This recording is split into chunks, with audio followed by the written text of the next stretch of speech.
Hello dear friends, and welcome to Pillow Pasta.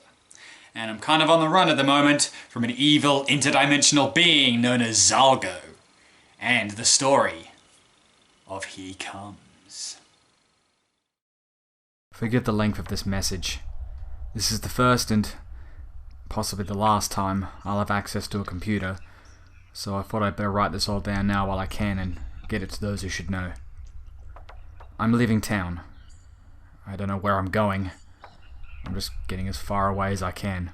Mum, I'm going to need a lot of sandwiches. Okay, so as some of you may know, I took out a loan and opened up my own auto shop a little over a year ago. Business has been going decently, and I've always been grateful to all my customers who would come to me exclusively. I've been doing well enough that I was able to hire on my buddy Neil a few months ago. And he's been working hard and helping me out as I always knew he would. Although he really has to work on his scams a little harder. I mean, nobody falls for the headlight fluid one anymore. I needed to take a day to go to class with Rebecca last month, so I entrusted the shop to Neil for the morning and most of the afternoon. That's the day I think everything actually started, because when I got back, he seemed to be in a stupor and was covered in oil. He'd even had some smeared across his face as if he'd tried to drink it or something. I told him to go home and clean himself up because we had clients at that moment, and I couldn't take care of two things at once. He came back 45 minutes later, but he was still much quieter than usual. Something just seemed off about him. I asked him if anything happened while I was out, and he just shook his head and muttered something unintelligible.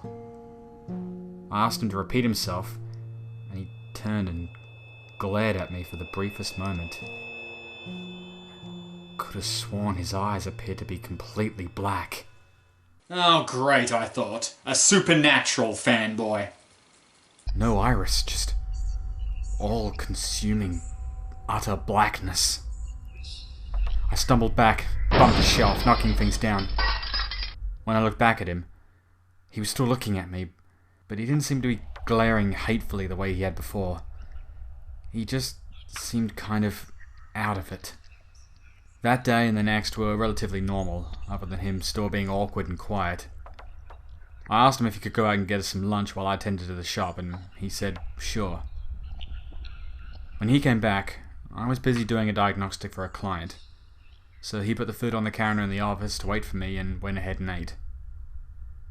I finished up with the customer. We'd have to keep her car overnight to figure out why I kept dying on her.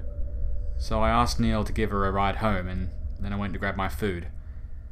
He brought me some Chinese and an iced tea, so I opened up the soy sauce packets to pour it onto my food, when I noticed the strangest thing. I realized I was about to eat Chinese food with functioning taste buds. Was I insane? It was as if the soy sauce was a living thing somehow, spreading out like dozens of squirming, inky black maggots when it fell onto the fried rice, burying itself inside. I took the fork and started to scoop at it, looking deeper inside, and small, smoky tendrils would rise up occasionally and then dissipate. I was incredibly hungry at that point, but I was way too creeped out to eat. So I just chucked it and the iced tea into the garbage and decided to wait till I got home. I'd never seen anything like that before in my life. I couldn't even fathom how I would ask Neil if he'd noticed anything similar. As cold and distant as he'd been recently, I was sure he'd look at me like I was a Looney Tune. So I just shut up about it. It wasn't like it was the grossest thing I'd ever found in a fast food joint. I mean, you ever been to a Little Chef's? Monday morning, I tried breaking the ice by asking Neil how his weekend went. He gave me a nod and muttered, all right. I asked him if he got lucky with that young woman I saw him with this past weekend, and he gave me the smallest grin, which was possibly the first grin I'd seen on his face in a week, and he said it went well. I didn't pressure him for details. I knew he'd share if he chose to, and that small grin was enough to assuage my worries and lend me some hope that he might get back to his old self soon. The day was relatively busy, until about 3, so I had a spare moment to sit in my office and listen to the radio while I waited for the next client. So there I was, leaning back in my chair with my feet propped up on my desk, when I swiveled around and looked at the bulletin board behind my head, with all manner of clippings stuck to it. I had a few Sunday comic strips such as Garfield and Calvin and Hobbes that I'd read maybe 100 times since I opened the shop here. But that day was very different. The first panel seemed normal, but in each subsequent panel, inky black tendrils crept out from the edges of the frames and behind each of the characters. Blood dripped from their eyes, ears, and sometimes even their nose. And in each strip, one of the characters would say, "He comes." It sounded to me like Calvin and Hobbes had discovered Pornhub by that point. I sat staring in astonishment for a moment, before I realized the tendrils were moving, ever so slowly. And then each of the characters' heads turned ever so slowly towards me, and I threw myself back from the bulletin board, sliding over my desk and onto the floor. I ran out into the garage and yelled for Neil. I could not be the only one to see this. To my surprise, he had gone, and so I hesitantly walked back into my office and peered inside. The comics were still corrupted, but they no longer appeared to be moving. I crept over to it and reached out to pluck one of the comics free, when I noticed the inky black tendrils started to sweep across the page toward my finger. They moved at least 3 times as fast as they had before, and I jerked my hand away. Nothing good could possibly come from letting that blot of ink touch my skin. I mean, yeah, I thought at first you'd get a nice spiffy black suit, but the next thing you know, you're dancing in the street to James Brown and everyone thinks you look like a fucking ponce. Of course, I ripped the entire bulletin board down, burnt it out back, and never spoke of it again. That night, I went home, and my wife was already in bed fast asleep. My mind was racing, and I couldn't even bring myself to eat dinner that night. With no one to vent my worries to, I fell into a restless sleep, and kept awakening to nightmare after nightmare, until I just gave up on sleep entirely. That Friday, I went to the bar again, even though my wife couldn't drink, being pregnant and all, and Neil wasn't really fun to hang around with anymore. I just needed to get a good buzz, and I'd start feeling better, I reckoned. After downing a couple of beers, I excused myself to the restroom, when I noticed I was more inebriated than I estimated. So I leaned over the sink to splash some water on my face, and that's when I heard it. Like a sheet of fabric being dragged across a floor. A voice rasped, ever so quietly, out of the drain. It sounded like a prolonged exhale for the longest time until I finally recognized the words hidden amongst all these vowels. He comes. To which I replied, well, you can tell him that this room is occupied. Cracks appeared in the porcelain, snaking out from the ring around the drain. At least they looked like cracks at first. But after a second, I recognized them as the same tendrils of corruption I'd seen in the comics, snaking their way slowly along. I stumbled backwards out of the bathroom door and right into someone's chest. I turned around and stared up into the pitch-black eyes of a 6.5-foot biker with tattoos covering every piece of his exposed skin. I stumbled away quickly from him, and his evil, piercing gaze followed me as I retreated from the bar. It felt like a dream. As I walked across the room, I noticed the biker wasn't the only one staring at me. It seemed every pair of eyes in the place were focused on me, and more than half of those eyes appeared to be completely black. It was at that point in the dream when I realized I was only wearing my underwear. A few lips moved, and though I couldn't hear their voices from over the sound of the jukebox, I could easily guess what they were saying. He comes. I didn't get a wink of sleep that night. I haven't been getting much sleep for the last couple of weeks, as a matter of fact, which I'm guessing those of you who've spoken to me recently could have guessed. I keep seeing those pitch-black eyes staring at me.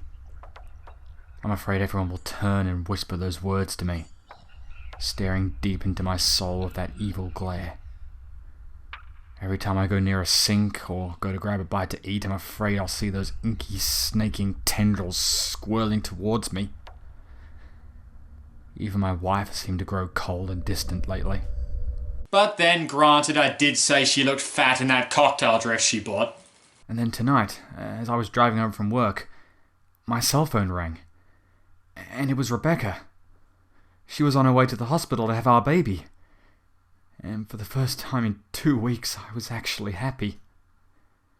She was in the labor room, strapped to a monitor when I got there, watching for her contractions. She barely noticed when I walked in, but it didn't seem to startle her when I sat beside her and took her hand in mine. I tried talking to her, but she was unresponsive, and I was so tired I didn't even realize I'd started to drift to sleep until the nurses came in and started moving her to the delivery room. I was really banking at that point that it was Cheap Tuesday and they would do deliveries at half price. I put on my scrubs and my hairnet and went in with her. When she started cursing and screaming, I was prepared for that, as well as her ever-tightening grip on my hand. But when I saw the movement in her tummy, my mind started to reel. The doctor said the baby was crowning and told her to push. I echoed his order, and she screamed at me with a voice that I couldn't even begin to describe. When I looked down at her, she was staring up at me, with those same eyes I'd seen on the biker. The same eyes I thought I'd seen on Neil weeks before.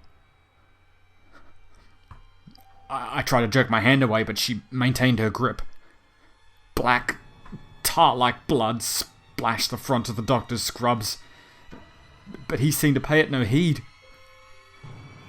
When I looked at her tummy again, black veins seemed to stand out beneath her skin, pulsating. She continued to stare at me, and she was no longer screaming, just grinning. Those obsidian eyes boring into me. To invoke the Nesperdian hive mind of chaos, she breathed in a raspy voice. He who waits behind the wall, the doctor continued, as he stared down at my child. My child, lying silently, cradled in his blood-stained hands. He looked up and raised the baby, and it appeared to be covered in inky black liquid. It didn't cry, but it was alive, and it moved when he held it up. When its eyes opened, they were as black as my wife's, as black as the doctor's. In unison, they all breathed his name. Bob, the Destroyer of Worlds!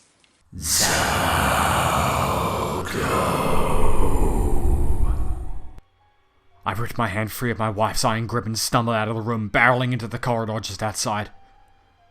When I stood up and looked behind me, I could see the inky black tendrils seemingly extending from the doctor and my newborn across the floor to where I stood. I turned and ran down the hall to the elevator and slammed my finger into the buttons. When I looked back, the tendrils had come into the hallway. Yet no one else seemed to notice until they slithered over their feet and up their legs, at which point they abruptly stopped and turned and looked at me with those same obsidian eyes. I abandoned my effort to call the elevator and broke into a panic and ran to the stairs. I ran down 15 flights of stairs all the way to the lobby, tore ass into the parking lot, hopped into my car, and started driving like crazy. I didn't know where the fuck I was going. I just had to get away from there. I don't know if I'm going crazy, but I just can't be around anyone I know anymore. They all have those same eyes. Those same dead stares, and even my child. Oh, God, my baby!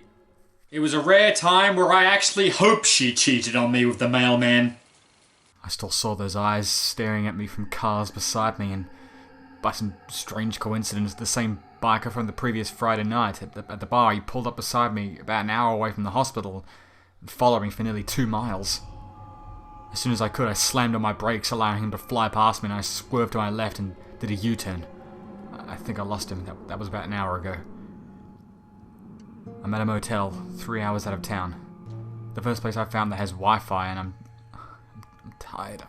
I'm shaking. My hand itches where my wife's nails scratched me open. I honestly don't know what to do or who I can turn to. This story will sound insane, and I'll probably be institutionalized. And I'm not too sure that wouldn't be the best thing for me. I just can't bear to look into those eyes anymore. Every time I see someone new and they stare at me, I start to panic because I just know it's out there looking for me. Whatever it is. And even now when I lay down and start to drift to sleep, I hear those words. He comes. And there we go. Send. Family should be just fine now.